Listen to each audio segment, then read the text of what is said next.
What's up, interweb? RhyQuinn here, and welcome to week number 2 in the Battle SubLeague. Today I'm going to be facing Bitz. This should be an interesting match. But first off, I'm probably not going to be battling today, but I just finished making my team, and I like to do these team preview analyses thing while it's fresh in my mind, so I'm just going to go ahead and do that right now. Just to let you know what my team is about, and why I built it the way I've built it. I'm going to try and make this one quicker than the last one, because the last one was like 8 minutes, and that was way too long. So, Bitz's team.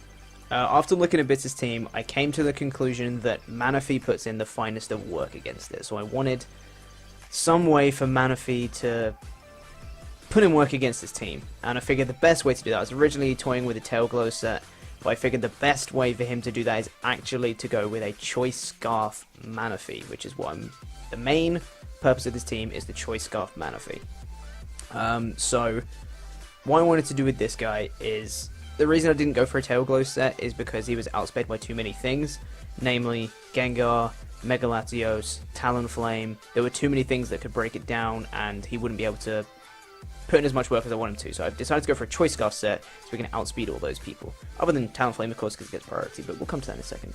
So I'm going to run Choice Scarf Manaphy, obviously with Hydration, and I'm going to be running Hidden Power Fighting, Surf, Energy Ball, and Ice Beam. And I'm going 92 in HP, 252 in Special Attack, and 164 in Speed with a Timid nature. So, the reason I've done this set. Hidden Power Fighting for the Bishop. Plain and simple. Surf, Excadrill. Like, that's the main thing. Excadrill and Typhlosion to an extent, but we'll see about that one. Then I'm doing Energy Ball for the Road Wash, and I'm doing Ice Beam for the Mega Latios, pretty much. And then, of course, Surf is just a very strong move for Gengar as well, so that's what that's for. But I'm going to come to a bit more detail about this guy. You'll see more detail about this guy as the team goes on, but that's like the main thing. So what I wanted to do here, I'm going with a triple S. I just came up with that off the top of my head. Triple S tactic. Switch in, sweep, switch out. That's what Manaphy's going to do. I'm not even mad about that. Triple S. That sounds kind of weird. Don't say that anymore, guys. So that's yeah, he's just going to switch in, kill something, switch out. That's what he's going to be doing. So he can come in, because the thing is, because I have such a wide move pool with the Hidden Power, Surf, Energy Ball, Ice Beam, I don't want to lock myself into one thing and have to stay in and try and wear something down with another move. I'm going to want to switch out, so I can lock myself into something else, pretty much. So,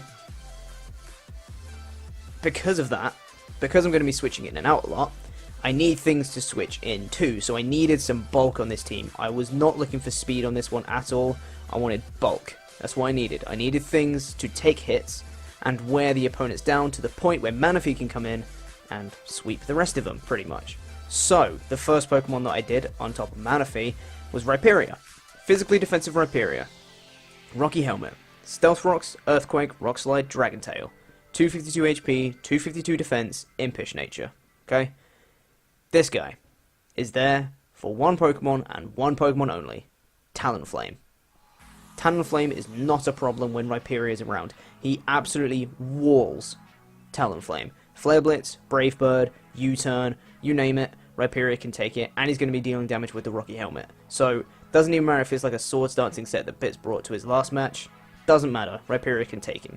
That's what he's there for, pretty much. Talonflame. He can be really useful against other physical attack as well, such as Excadrill and Bishop, but I'm not going to be using him for that as long as Talonflame's still around. If Talonflame's gone, then sure, I can use him for other things. But he's there for Talonflame. If Talonflame decides to switch in on my Manaphy, ain't having it. Switching right into Rhyperior. He can eat it up. That's what Rhyperior is there for, predominantly, is Talonflame. Just going to be in up. Stealth Rock's obviously very handy for Talonflame. Also for just general chip damage, which is going to be very, very important. I decided to go for a lot of Volt Turning in this team. A lot of Volt Switches. And one U-Turner that also has Volt Switch. So, that's what I'm going to be doing. I'm going to be switching in and out a lot. Just generally wearing it down. It might take a little while, but I'm just going to wear him down, wear him down, wear him down. Manaphy comes in, sweep. That's the idea. So I'm going to wear a Pokemon down, get Manaphy in, kill it, switch it out, go on to the next Pokemon, wear it down, get Manaphy in, kill it, get out, get the next Pokemon down, wear it down, get Manaphy and kill it. That's what I'm going to be doing for this match. That's the idea in my head anyway. Sounds good on paper, but we'll see. Next Pokemon, we obviously got physically defensive Rhyperior, so I went with specially defensive Mew. It was the next one. I'm running Expert Belt on this guy. I did originally have leftovers, but I figured another Pokemon would have it better, and we are item locked in item lock's probably not the right term to use, but whatever. We can't have duplicate items on teams in the Battle Sub-League, so I figured a different Pokemon would benefit more from the leftovers. So I ran Expert Belt on this Mew instead, Expert Belt again, and I'm going Toxic, Foul Play, Roost, and Volt Switch, 252 HP, 252 Special Defense, Sassy. And Toxic is there for the Rotom Wash. This goes here mainly for Rotom Wash as well. Rotom Wash can put work against Manaphy, which is no fun. The Energy Ball on Manaphy only does about half to a specially defensive Rotom Wash, so I wasn't really feeling that. So I want to wear that guy down a lot. Toxic's there to wear him down. Foul Play I can use for Mega Latios, and I can E up hits from Mega Latios as well. I think it was 252 Modest Dragon Pulse from a Mega Latios does about 30 to 35% on my special defensive Mew, so he can E up hits.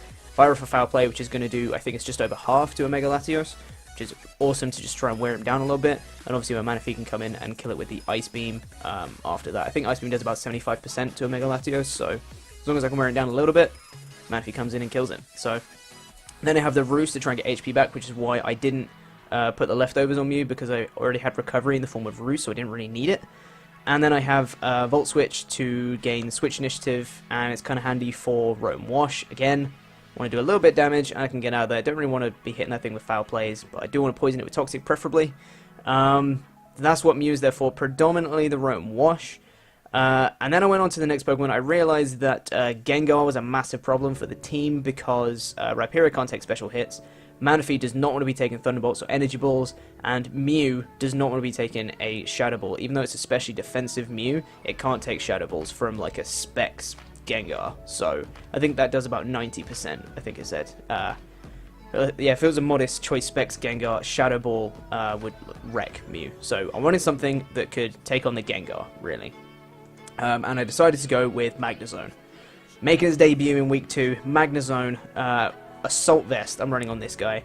Assault Vest, and I'm running Analytic on this one instead of Magnet Pull, because I didn't really see a reason to run Magnet Pull. He does have two Steel types in the form of Excadrill and Bisharp, but both of them were very easily handled by other Pokemon, so I didn't really see the need to have Magnet Pull on this team at all. So I decided to go with Analytic instead, which is a really, really great ability. It makes your moves, is it 1.5 times stronger? 30% stronger. 30% stronger if you move second on a turn, which is really handy. So I decided to go with this Assault Vest Magnezone. I'm running Thunderbolt, Volt Switch, Flash Cannon, Hidden Power, Fire. Might seem like a really standard set, but it fits really well with his team. I'm running 252 HP, 92 Special Attack, and 164 Special Defense Modest. Again, that might seem like a weird EV spread, but this is what I specifically planned for. Was I wanted enough special defense and HP investment so that an Assault Vest Magnezone can live a max special attack Modest Choice Specs Focus Blast from a Gengar. He can live it, and he can OHKO it with Thunderbolt. Guaranteed. That's a guaranteed OHKO. Analytic Thunderbolt kills Gengar. So that's what I wanted. I wanted him to live that Focus Blast, potential Focus Blast, and he can fire right back with the Thunderbolt. That's what I wanted from Magnezone. So it's going to be doing a butt ton of damage. I was considering running Mirror Coat on this Magnezone, but I don't think it was worth it, because the Mirror Coat would only have worked once, and I would have used it against the Gengar, but I already have Thunderbolt anyway that kills it, so I didn't really see the need. So I'll bear that in mind for another week, though. You might see that one coming, Assault Vest, Mirror Coat, Magnezone. Who knows? But Volt Switch is obviously there for Switch Initiative again. Flash Cannon, really powerful stab, especially against the Mega Latios. Of course, I can be taking hits from Mega Latios with the Assault Vest, so Flash Cannon is going to be really useful. And Hidden Power Fire, Excadrill and Bisharp, just in case. Maybe I could try and bluff the Magnet Pull at some point. I don't know. But yeah, we'll see about that one, but HP Fire just for the bit of coverage on that. Next one I went with was Zapdos, and I'm going to be running a physically defensive Zapdos on this one. I realized I was very weak to Earthquake at this point. Magnezone can't take it, and even my physically defensive wall in Rhyperior can't. It's not too great with the Earthquakes, especially from like xKito. So I wanted Zapdos with the immunity, and I decided to give Zapdos the leftovers instead of Mew. I could have run Roost on Zapdos as well, but then I would have been susceptible to the Earthquake I'm trying to be immune from, so I figured that it wasn't worth the trade-off there. So I decided to give him leftovers for a little bit of HP recovery, and I'm running Volt Switch, U-Turn, Heat Wave, and Defog, and I'm doing 252 HP, 252 Defense, Bold Nature. So Volt Switch again, Switch Initiative, huge in this one, just generally wearing the opponents down, and U-Turn for the xKito if he wants to switch it in on Zapdos. I can U-turn and still gain the initiative. He does have, you know, the ground immunity or whatever. U-turn also could be handy for the Mega Latios as well. Super effective damage is always handy, better than a resisted Volt Switch. And then I'm doing Heat Wave for the xKito and the Bisharp potentially, if he wants to try and, I don't know. Heat Wave is a bit, because it's, if on the off chance that he decides that he wants to go for like a Stealth Rocks or something predicting my switch instead of, if it's like an offensive xKito and he goes for like a Rock Slide or something like that, instead of going for Rock Slide he figures I'd switch and he goes for like Stealth Rocks, I can fire off a Heat Wave and do a butt ton of damage. So that was it for that. And Defog, I wanted, in case the xKito can get up Stealth Rocks, I wanted to get rid of them because, as I said, there's a lot of Volt switching, a lot of U-turn. I'm going to be switching in and out a lot in this match, so I did not want to be taking Stealth Rock damage. It's not huge on my team. It's not, like, massively super effective. The only Pokemon it's, like, does 25% or more to is Zapdos. But, again, if I'm going to be switching a lot, I just don't want to be taking that chip damage all the time. It's not going to be fun. It's a default to try and get rid of those hazards. Yeah, as I said, ran that over Roost because I didn't want to be taking potential Earthquakes anyway with the Roost. So, last Pokemon in this team is my Mega Gallade. He's returning. So the one Pokemon I missed out this week is Arcanine. Didn't really want to be running that guy with the Intimidate with Bisharp running around, and Flash Fire didn't have that much, you know, usability on this team. Like, you could take will-o-wisp from Rotom Wash, I guess, but then Rotom Wash could just fire off a Hydro Pump, so it's like, I don't know, wasn't really feeling that. So I'm running Mega Gallade. Again, this is a very interesting set. Justified with its ability before it Megas, and then Inner Focus once it does, with Close Combat, Will-o-Wisp, Swords Dance, and Shadow Sneak, 60 in HP, 252 attack, and 196 in speed, Adamant Nature. Interesting set, this one. So, I'm running Close Combat for the Bisharp and Excadrill, pretty much. I'm going to outspeed it with my speed investment, and really what I wanted was a way to deal with the Bisharp a little bit better. I have the Hidden Power Fighting on Manaphy, but like just in case, I don't know, Manaphy goes down or something, I don't want to be completely reliant on Manaphy for this entire match. I do want ways to deal with the Pokemon on my other Pokemon as well. So I'm running 196 in speed because I figured I wanted to run Adamant for the extra power, and with Mega Gallade it's a speed tie with Gengar and with Mega Latios. But then I realized I could run Shadow Sneak, which is super effective on both of them, and I didn't need as much speed investment then, and I could put it in HP and potentially take hits better. So I wanted to run Swords Dance Shadow Sneak would be awesome.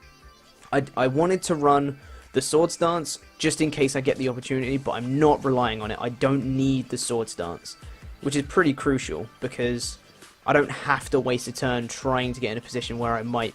It's not like 100% reliant on the Swords Dance. I can still put in a really good amount of work without it. The reason I'm running will-o-wisp is for a bit of mind games with the Bisharp if he decides to go for a Sucker Punch. If he, like, I don't know, goes for a knockoff on a Pokemon, I can switch in Gallade, I'll get the Justified boost, and obviously he's not going to knock off my Mega Stone. I can then Mega Evolve, he might go for a Sucker Punch, I can be like, nah, and then I can just hit him with a will-o-wisp, and that Bisharp's burned, and it's going to be awesome. And then I can obviously just Close Combat it in the face, and it will die. And I could potentially set up Swords Dance. Once it's burned, I can set up a Swords Dance because he can't do anything to me, and then I can start Shadow Sneaking everything, and it's going to be wonderful. The reason I'm not running max speed investment is because I outspeed, with 196, I outspeed everything I need to outspeed, such as Excadrill. If he's running a Jolly max speed Excadrill, I still outspeed it, and I can kill it with a Close Combat. I still outspeed the Bisharp, as I said, Sucker Punch, Mind Games and stuff. I'm not going to outspeed the Gengar or the Mega Latios, but I have the Shadow Sneak for it. I outspeed the Rotom Wash. I don't outspeed the Talonflame. Obviously, Brave Bird is a thing, but then that's what I have Rhyperior for. As long as Rhyperior is around, I don't care. And as well on Zapdos can be taking really, really strong hits from Flare Blitzes and Brave Birds from Talonflame as well, which is going to be awesome, and I'm going to have to force him to switch because he doesn't want to take a Volt Switch or a Thunderbolt from Zapdos. I don't have Thunderbolt, but he might expect me to have it. So Zapdos can deal with the Talonflame somewhat, but Rhyperior is my optimal pretty much. But anyway, I'm rambling way too much, but I'm pretty excited about this team, as you might be able to tell. So I really wanted to go in detail with this one and really... I felt like I could make a really solid team that's pretty much unbreakable in this one. I don't know about the unbreakable part, but I feel like I've done a pretty good job with this team. I really, really hope it works. I just need to remember what the hell it's doing when time actually comes to actually battling. So, yeah, thank you for watching this incredibly long ramble. We're going to go ahead and get on with the match. Not sure when we're doing it, but so I'll probably be wearing different clothes and stuff. But, yeah. I'll see you guys in just a second with the match. Alright, we're here with the match against Bitz. This is post-commentary on ODESZA. I would do live commentary, but I don't have a capture card, so post-commentary it is. And you can see... this cough keeps popping up, man. I'm obviously bringing the team, as I said in the team preview. And Bitz is bringing... the only Poke he's not bringing is Typhlosion, which is what I expected. He didn't bring it to his first match either, and I didn't think he changed things up too much in his second match, so not bringing Typhlosion again this time. And I feel like I've got a plan for his team. Let's see how I do. I'm going to end up leading with my Manaphy, because I predicted him to possibly lead with his Excadrill for Stealth Rocks. So we'll see how that turns out. It's a bit of an aggressive lead, but we'll see how that turns out. Let's get right in with the match. Let's go. So, Bitz is issuing a challenge with his female character. He's going to lead... Oh, sorry, I'm going to lead with my Manaphy, as I said, predicting the Excadrill possibly. She/Bitz is he, is going to lead with Talonflame. I'm going to switch right out, because I don't want to be taking Brave Birds for this thing or anything like that.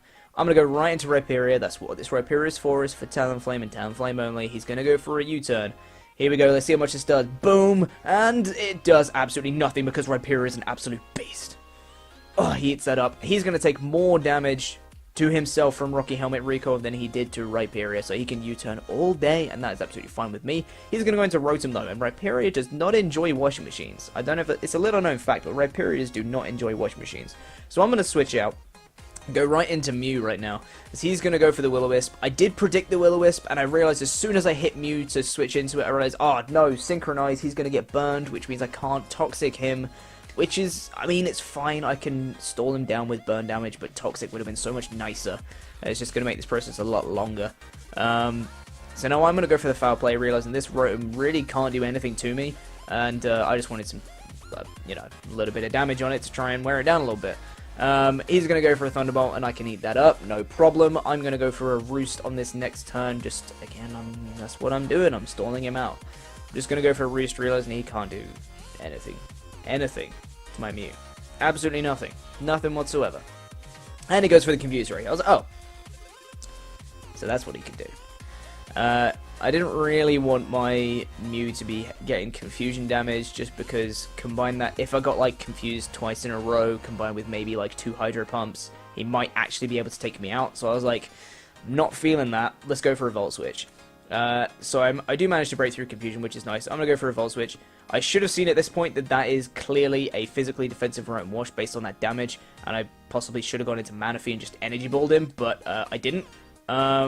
He's also a Citrus Berry Rotom Wash, which really annoyed me, because then wearing him down is just going to be so much longer. I went into Magnezone predicting the Thunderbolt. Sorry, that's why I didn't go into Manaphy, because I was predicting the Thunderbolt right now. And but he ends up going for the Hydro Pump, so Manaphy would have been great. He's going to go for a Confuse around my Magnezone, as I'm going to go for a Volt Switch, hoping to go right back into Mew. But I actually end up getting confused and hurt myself in confusion. Didn't really want him taking too much more confusion damage. I did really want my Magnezone healthy. I mean, it's not like super healthy anyway, but I wanted it to be as high amount of HP as possible. So I'm going to hard switch straight back into Mew. Realize this Rotom still can't do anything to me other than Confuse Ray. It's going to go for the Thunderbolt, and it's going to wear me down a little bit, but with a Roost, I'm just going to get it all back, so who cares? And this Roam Wash is getting down to a dangerous low amount of HP, so there's nothing he can do. I'm just going to keep going for Roost. He's going to keep going for Hydro Pumps and Thunderbolts, and I was just hoping at this point he didn't have the Pain Split, because him with a Pain Split would have been a real pain. Split. Anyway, he's going to go for the Hydro, and I can eat that up. And I'm just going to Roost again. I realize this is his last turn. He's going to die to burn damage next turn, so I'm just going to go for a Roost. Nothing he can do. And, let's see, I get all my HP back. Does he have the Pain Split? No. He just goes for a Hydro Pump. And, boom, I can eat that up. Because Mew is an absolute tank. Now, I'm at a low amount of HP, but this Roam Wash is going to go down to the burn damage, which is very nice. So, I don't think Bitz quite realized how important his Roam Wash could have been in the match. And it kind of sucks for him that it was a physically defensive one, not especially defensive, but whatever.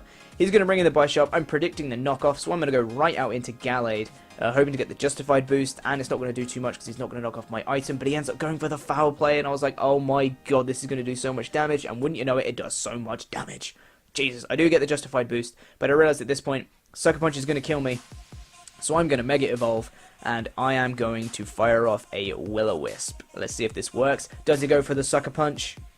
Yes, he does. He does end up going for the Sucker Punch. It fails. I get off the will-o-wisp, and I'm going to burn this Bishop, and that was awesome.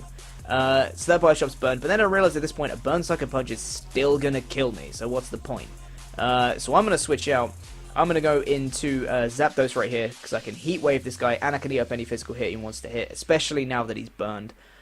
So I bring in my Zapdos, and then he goes for the Attract. I was just like, huh? Attract Bishop, everybody. New meta right here. He's going to go for the Sucker Punch, which is going to do absolutely nothing to my physically defensive Zapdos after the burn as well. I'm going to go for the Heat Wave, and that is going to pop that Bishop. Boom! Bishop's down. Bishop taken care of. Zapdos and Gallade combo putting in work. And yes, you have to do combo with the hand movement every time. So, I'm going to get a little bit of leftovers recovery back. He brings in Excadrill, and I was just like, you've just seen I have Heat Wave. Why are you bringing in Excadrill? He actually doubles out the Excadrill. Possibly baiting the Heat Wave, I'm not sure. And he goes right into Latios. As I go for the Heat Wave, which isn't going to do anything to him. I guess that was a good play, but I didn't really see the point. I'm going to end up getting the burn on that Latios anyway. Which was very nice indeed. It's going to really help wear him down to the point where Manaphy can come in and Ice Beam him, pretty much. So I didn't really see the point of that play. He could have just brought in Latios straight away instead of going to Excadrill first. And now Zapdos is going to have to switch out because I don't want to take any hits from this Latios. I'm going to go into Magnezone. He's going to Mega. Zapdos was not made to take special hits, so I went into Magnezone, who's obviously Assault Vested and can eat up special hits all day. He's going to Mega, turn into a Flame real quick, and he's going to actually go for the Toxic. So I was lucky I went into my Magnezone to take that, but complete chance. Now he's going to switch out his Latios. He doesn't want to play around with this thing. I was this close to going to for HP Fire right now, predicting the Excadrill, but I didn't. I ended up going for the Flash Cannon. It would still hit the Latios really hard, and it still hits the Excadrill for a decent amount of damage considering it's resisted. Analytic Flash Cannon is powerful. He's now going to switch out the Excadrill, doubling out into Latios. I was scared of the Earthquake, so I go out into my Zapdos, and he gets a really good switching into Latios here, which is no fun for me. I was also possibly predicting Stealth Rocks, so I also switched it to Zapdos because I could defog them away, but he doesn't. He just doubles out into his Latios, which was a very good switch. Not fun for my Zapdos, but I do have things to switch into with this thing. I'm just going to go right back into Magnezone, who can eat up hits right now. He's going to go for the Ice Beam. Going to do nothing. Nothing to an Assault Vest Magnezone right now. And I eat that up. And he's going to take more burn damage. He's getting really low on HP. And at this point, he goes for the Dragon Pulse, and I can eat that up. And I was predicting him to go into the Excadrill right now, so I do go for the HP Fire. A Flash Cannon would have killed him, but I go for the HP Fire, predicting the Excadrill to come in. But I see after that damage, and after burn damage, another HP Fire and burn damage will kill him. So I stay in and go for the HP Fire again, because I know he can't kill me with whatever move. And if he wanted to preserve his Latios and go into Excadrill, I could pop that thing with an HP Fire. So I'm going to take out the Latios with the combination of the combination of HP Fire and the burn damage. Good thing I can talk English today.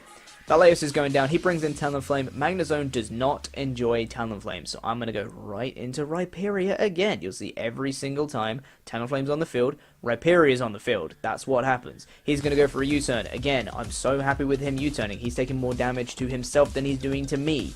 Absolutely fine with him U-turning all day, every day. Now, he's going to switch out, and he is going to go into his Excadrill.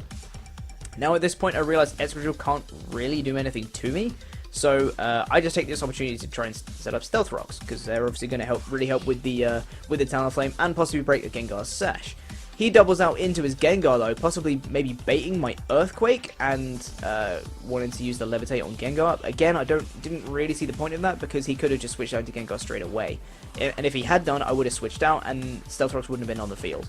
Now I go into Magnezone, predicting the Energy Ball, and he does go for the Energy Ball. Now I see at this point, that is definitely Specs Gengar from that damage. Specs Gengar is that's 100% Specs. And I can't take another one. I'm just going to let Magnezone go down. He's kind of done his job. He was on a low amount of HP. And, yeah. I got a little bit excited at this point. I kind of forgot my plan. And I forgot that Surf from Manaphy does not OHKO Gengar. It's going to do a lot of damage, but not enough. And I'm going to have to eat it. Specs Energy Ball, and Manaphy's going down. Oh, wait. No, he's not, because Manaphy is an absolute beast. And you live it. I love Manaphy so much. Oh, my God. So good. Anyway, he's going to switch out, not wanting to take another Surf, and goes into Excadrill, who's going to eat a Surf. Oh, wait, no, he's not. He's an Excadrill. He's going to go down to this Surf, because Manaphy is hugely strong, and Excadrill is weak to Surf. Like, maths, right? Right? Anyway, Manaphy's going to pick up a kill on the Excadrill. He's going to bring in Talonflame right now. He's going to take a butt damage from the Stealth Rocks. It shouldn't have been there in the first place. And I'm going to switch out my Manaphy. Do not want to take a Brave Bird from that thing right there. I'm going to go right into Rhyperior again. You know how I do. As soon as Talonflame's there, Rhyperior's there. He's going to go get cheeky and go for his Swords Dance right now. And I was like, you know what? Rhyperior doesn't even care about your swords. He really doesn't. And he goes for another Swords Dance. I was just like, But it turns out, I found out after the match, that this Talonflame was actually Choice Scarf, and Bitz forgot it was Scarfed. Went for the Swords Dance and locked himself into it. I was going to be able to take out the Talonflame with a Rock Slide, and that Talonflame is down. So that was a bit unfortunate, but honestly, it didn't really matter. I could eat +2 Brave Birds and Flare Blitzes all day, so doesn't really matter at all. He's going to bring in Gengar right now. I'm going to play for Differential, so I'm going to switch out, predicting the Energy Ball. I am going to go straight into my Zapdos, hoping I can eat that up. But he actually, that was a really big misplay, by the way, but he actually ends up going for the Sludge Bomb, which is going to do a butt ton of damage, and he's going to get the poison on me. And at this point, I was just like, you know, I don't want to lose unnecessary folks. I don't want to lose my differential. I don't want to lose the match just through misplays and things like that. So you know what? I'm going to let Zapdos go down, and he does go down to another Sludge Bomb. I can get a free switch into Manaphy, who can clean up this Gengar with a Surf, and that is going to be the game. I probably should have done that in the first place, but whatever. Didn't want Rhyperior to die. I mean, he's Rhyperior, right? I'm going to fire off a Surf, and Gengar's going to go down. That is going to be the match. So we get a very nice 4-0 against Bitz. That was a very, very fun match. Thank you very much, Bitz. That was a good game. And I'm pretty happy we managed to get a 4-0, which means in the Battle Sub-League, we are now 2-0 with a differential of +5, which is pretty decent. I'm pretty happy with that. So we'll see if Jordinez can match that. If he manages to get a 1-0 in his match against Layton MC, then we're tied. If he loses, then obviously I'm going to be up top. And if he wins by more than a 1-0, then he's still going to be on top, and I'll be in second. So we'll see how that goes, which you can watch, by the way. You can tell where I am in the table if you watch the weekly recap videos that I do over on the Battle Subway channel. So make sure you go subscribe to the Battle Subway channel to make sure you keep up to date with the weekly recap videos to let you guys know where we are on the tables and the MVPs and recap of all the matches that went down this week, etc.